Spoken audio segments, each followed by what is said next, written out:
Hi po sa lahat!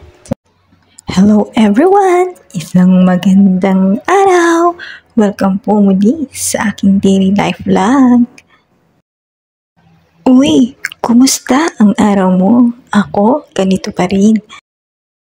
Mahagang nagigising pagkatapos magligpit ng higaan, magdarasal at itutuloy na ang mga gawain para sa araw na ito. Ikaw, ano ang mga ganap mo? Maaga nga akong nakapaglinis at nagwalis, nagligpit ng mga hinugasan kagabi. At ito nga, tuloy-tuloy na ako sa aking gawain. Yan naman tayo sa bawat araw. Kailangan nating magpatuloy. Huwag tayong papagapi sa mga pagsubok.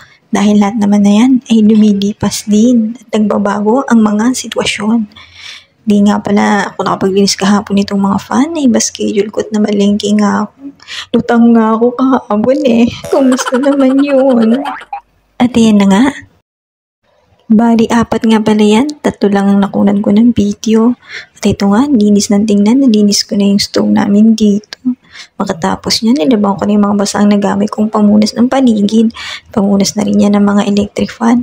Buti nga nakukuha pa ng sabon at ang kapit ng dumi. Matapos yan, at ayan na nga, yung aming gagamiting giniling na baka, yung karne na yan, ilalagay ko sa isang salaan para i-drain. At ito na nga mga be, na-drain ko na siya, nakahanda na nga yung mga gagamiting sangkap. Bali, ako lang pala nag-prepare ng paghihiwa. Naghugas nga pala muna ako. Matapos ko silang banalatan, nilagay ko nga sila sa isang malaking pinggan at ayan nga yung gagamitin namin para sa spaghetti. Gagamit nga pala ako ng food processor para igiling itong mga gulay. Yan ang aming isasangkap mamaya. Pero si Bossing magluluto. At ayan nga pala, garlic butter toast. Yan. Ang sarap mo ng gawa ni Boss.